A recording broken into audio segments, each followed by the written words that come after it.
The magnetic fields of the Earth are in decline. Scientists tell us that the magnetic fields have been in decline over the past 2,000 years. This has happened 14 times in the past 4.5 million years. This has always created a 180-degree flip in the magnetic field of the Earth. It drops to zero for about 3 days. Then north and south poles flip to south and north. So the Earth's poles are flipping, and records show that the last time this happened, at different parts of the Earth there were 3 days of darkness, in another 20 hours of light, and another still the sun came up twice in the same day, from the east and then from the west. Ancient calendars point to the year 2012 for the next pole flip. Earth is shifting on its axis and changing rotation. NASA is now telling us that minor changes to the Earth's axis are occurring as a result of earthquakes. In a recent release from NASA's Jet Propulsion Laboratory, research scientist Richard Gross announced the February 27 magnitude 8.8 earthquake in Chile may have shortened the length of each Earth day. He goes on to say that this is probably what is causing the days to be shorter. This could also cause a change in the direction of rotation and explain the sun coming up twice in one day. The heartbeat of the Earth is rising. While the magnetic field is diminishing at a rapid rate, Earth's base frequency or heartbeat, called Schumann resonance or SR, is dramatically rising. Scientists believe it goes up and down over millennia, but has been 7.8 cycles for thousands of years. For decades they have been measuring it, and it has been rising since 1980. It is now at about 12 cycles. Scientists project it to stop at 13 cycles. As it increases, time will appear to speed up. As we approach 0 point, a 24-hour day will seem to be about 16 hours or less. Anybody experiencing that? The days seem to be getting shorter, don't you agree? And we're approaching 0 point, December 21st, 2012. When the magnetic field drops to zero and the Earth's heartbeat hits 13, this time has been identified by scientists as 0 point. Scientists believe it has happened before, and the ancients have predicted for thousands of years that it will happen again. Let's summarize all events leading up to 0 point, December 21st, 2012. The magnetic field of the Earth is dropping. Earth's heartbeat is rising and the axis is shifting. A 25,800-year galactic alignment is occurring on exactly December 21st, 2012. Interplanetary activity is going ballistic. Natural disasters on Earth have increased in epic proportions. So let me ask you a question. What are the chances that something very significant is happening and the ancient cultures knew about it a long time ago? If you're not sure, nod your head yes. So the ancient predictions and modern science are merging. The year 2012 is an era that ancients have predicted for thousands of years, and modern science is verifying through the latest advances in technology. This unique time will allow us to become co-creators in the new world for 2012 and beyond. So you may be asking the question, so what? What does all of this mean to me? And what am I supposed to do about it? What do? We're to raise our vibrational frequencies. As the Earth's vibrations increase, so must ours, or we will experience incredible discomfort, fear, and pain as the Earth changes and vibrates faster and higher. Yes, through our meditations and practicing connection with our divine source, we can raise our vibrational frequencies and live in the now. This is what Cardell and I teach at our retreats, and there's several examples of it in the book series also.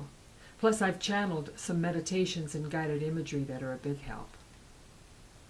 It's interesting that the ancient teachings and predictions say that this is a coming of the end, a time of transition, a time of renewing of the Earth. Exciting, too.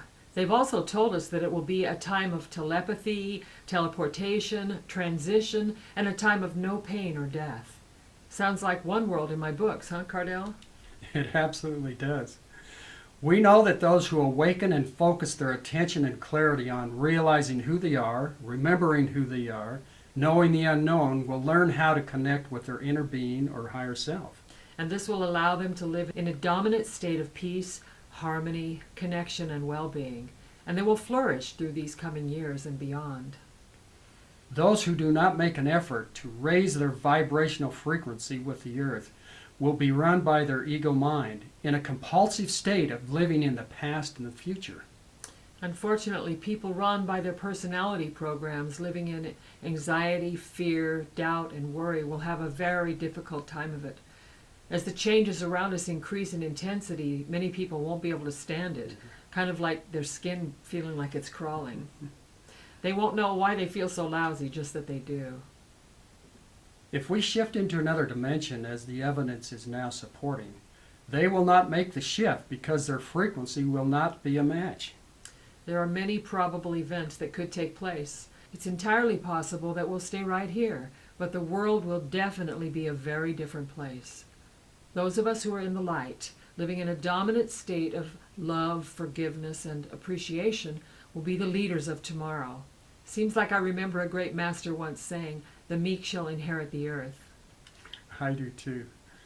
Lynn, why don't you give us an overview of the book series you have channeled, the 2012 Chronicles, about this new world? Okay. Well, it took me a while to open up to the concept of channeling because I really didn't want any part of it. My friends call me the reluctant channel. When my peeps, and that's what I call the group of entities that are giving me this information to deliver, when they told me they wanted me to write books, I was like, oh, cool, I can do that. So I go into state, and they send me visions, like little movies in my mind. And sometimes I'm a participant, and sometimes I'm a spectator. I write what I see. The series is called the 2012 Chronicles, and it was channeled as a fantasy to reach more people who might not otherwise read the books. But they also stand alone as a very entertaining fantasy series, especially in this day and age. But the series is really far from a fantasy. The books describe a utopian planet called One World, where many people from here of higher vibration transcend near the end of 2012. We don't know if the One World is another planet or another dimension, or if it is what our Earth will become as it passes through this era, as there is a shift of consciousness of the Earth and humanity. No, as I said, there are many probable outcomes. What actually happens depends on us as a species and how we respond to the many changes occurring around us, whether we respond with calm, loving, gentle hearts, or angry, desperate, and frightened. Which would you choose? That's a great question. Lynn, can you tell us more about the life on this utopian planet, the One World? Sure. On One World, people travel with teleportation. There are no cars and planes, although there are recreational wings that attach seamlessly to the body so people can fly like birds. And there's no monetary system. People trade services. Our world could come to that if the grid goes down, right? Wow, it sounds so exciting. I want to go there. In the second book of the series, emissaries are traveling back to the Dark Planet, which is what Earth is called, to help raise the vibrations of the remaining population to help them to ascend to the One World. Yes, and this speaks to the millions of light workers around the globe today who've dedicated their lives to helping others learn to live in peace and harmony, thus raising their vibrations. And Book 3 is in the process of being delivered to me now, the conclusion of the trilogy. It should be completed and ready for release this fall. If you're interested in reading more about the books, go to the2012chronicles.com. Our solar system and Earth are definitely changing, and 2012 is fast approaching. Over the next 2 years, there will be significant changes on Earth. There will be even more pronounced escalation of events leading up to December 21st, 2012, and many of them may not be too pleasant for the general population. But it is entirely possible that the actual shift will be so smooth and seamless that many people won't even notice it.